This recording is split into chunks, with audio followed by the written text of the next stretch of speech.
Hello everyone, welcome to the Icewine knowledge class. In our previous episode, we shared a beautiful story filled with unexpected twists. Icewine traveled all the way from the villages of 18th century Germany to today's Niagara region. In this episode, I'm going to take you through why Icewine was able to take root in Niagara and ultimately flourish into the world-renowned wine it is today. We'll take a closer look at the climate and soil of the Niagara region and discover the answers through its unique conditions. The perfect combination of climate and geology. Part 2.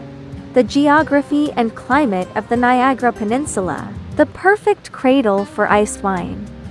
Why was Canada's Icewine industry able to rise later yet surpass the rest? The answer lies in the Niagara Peninsula, where the region's climate and geographic conditions create the perfect cradle for producing Icewine. The Niagara Peninsula sits at 43 degrees north latitude, the same latitude as Northern California, and even slightly farther south than the Burgundy region in France. The Niagara Peninsula is located in the Great Lakes region, and, like Burgundy in France, Germany and Austria, Oregon in the US and New Zealand, it is considered a cool climate wine-growing area.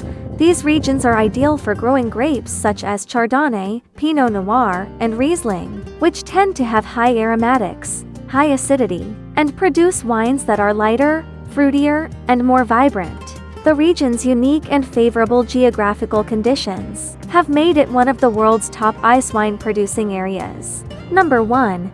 The lake effect. Lake Ontario's air conditioning magic. The Niagara Peninsula is located in the Great Lakes region and belongs to a cool continental climate zone. Normally, regions with this type of climate have more extreme weather changes. In other words, their summers are hotter and their winters are colder. In cold winters, cold temperatures are one of the major limiting factors in grape cultivation. When the temperature drops below -20 degrees Celsius, the grapevines can suffer serious winter damage. Fortunately, the Niagara Peninsula is a unique geological region, located in the southern part of Ontario, Canada. It is bordered by Lake Ontario to the north, Lake Erie to the south, and the Niagara River to the east. And that's exactly why we call it a peninsula. The lakes surrounding the peninsula slowly release heat during the winter, making the temperatures here more stable than in inland areas. This helps the grapes have enough time to fully ripen in the fall, experience consistent freezing conditions in the winter, and reduces the risk of frost damage in the spring. There are many ways to measure the potential for grape cultivation. The most common method is growing degree days, or GDD. This index is calculated from April 1st to October 31st, as the sum of all daily average temperatures which are above 10 degrees Celsius. Below 10 degrees Celsius, grape growth is minimal or even completely halted. A GDD in a season that is too long can cause grapes to gradually lose acidity, delicate aromas, and their fresh taste. On the other hand, a GDD in a season that is too short prevents grapes from fully ripening, resulting in low sugar levels, and, because of the shorter growth cycle, increasing the risk of disease and frost damage later in the season. Typically, excellent grape-growing regions have a GDD between 1000 and 1800 degree. For cooler climate vineyards, the optimal GDD is between 1200 and 1500 degree.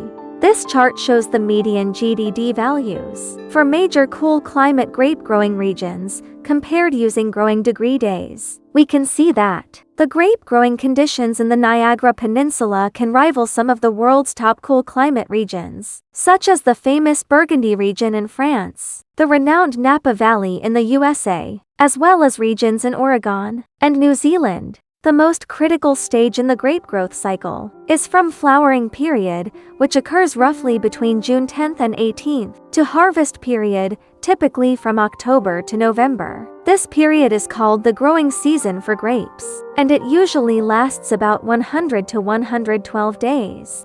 Let's take a look at this chart. The red line represents the year-round temperature curve in the Niagara region, which is similar to other well-known grape-growing regions around the world. The Niagara region is highly suitable for grape cultivation. During the growing season, the climate is warm enough to provide grapes with sufficient time to fully ripen.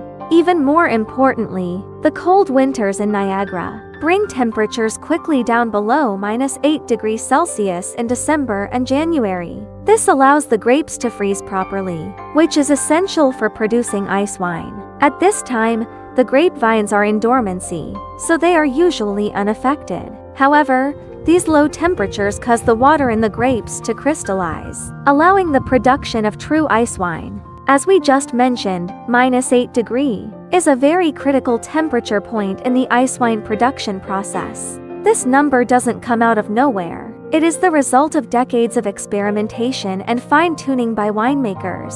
-8 degree has proven to be the optimal balance. It ensures that the grapes are sufficiently frozen inside, concentrating the juice, while still preserving both yield and flavor.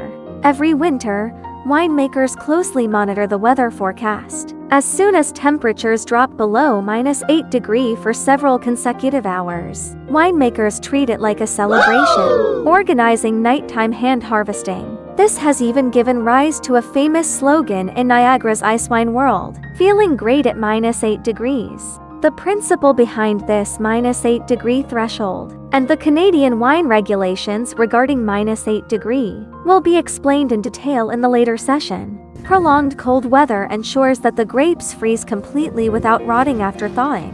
At the same time, the lake effect of Lake Ontario helps keep temperatures from dropping below -20 degree, preventing the grapevines from being damaged by extreme cold. Number 2. Suitable soil. The 5-star meal for grapevines. The backbone of the Niagara Peninsula is the Niagara Escarpment. It is a steep slope, ranging from 30 to 50 meters in height. This escarpment starts in New York State, USA, runs across the entire Niagara Peninsula, and continues all the way to the Bruce Peninsula in northern Ontario, stretching over 700 kilometers in total. This escarpment gives the Niagara Peninsula its unique soil characteristics. To the north of the escarpment lies a flat plain, formed from lacustrine clay, sand, and gravel deposited at the bottom of ancient Lake Iroquois. Lake Iroquois was a massive lake that existed before the last ice age, which later evolved into the modern Great Lakes. The bedrock of the Niagara Escarpment contains siliceous sandstone, iron-rich sandstone, limestone, and shale, formed during the Devonian period. Its soils are made up of a mix of different types, including clay, silty clay, loam, and sandy soils. These soils are usually very deep and contain abundant minerals from the various bedrock types, providing rich nutrients for the vineyards. Around 12,000 years ago, Niagara Falls poured over the cliffs of the Niagara Escarpment near Queenstown. Since then, the falls have gradually moved downstream along the gorge for about 11 kilometers, finally reaching their current location, the iconic Horseshoe Falls of Niagara.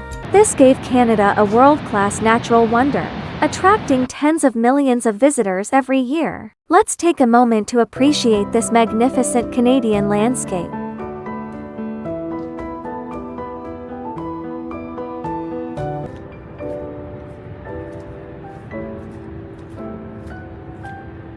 Moreover, the rushing waters eroded the hard dolomite, as well as the softer sandstone beneath the limestone cap and the shale at the bottom, creating the 11-kilometer-long Niagara Gorge. This makes both the lower escarpment and the first-level terraces above it ideal for growing high-quality grapes. The soils in the Niagara region are mainly limestone clay and sandy soils. They are not only rich in minerals, but also have excellent drainage, which prevents water from accumulating around the grapevine roots and reduces the risk of root rot. All the wineries in the Niagara Peninsula are located along the Niagara Escarpment, either on the slopes of the northern escarpment or on the flat, gentle slopes south of the escarpment along the shores of Lake Ontario. This unique geological setting perfectly coincides with this special climate. This precise natural gift makes the Niagara Peninsula one of the very few regions in the world that can consistently produce high-quality ice wine. You could say this land is not only ideal for grape growing, but almost seems to be made for ice wine.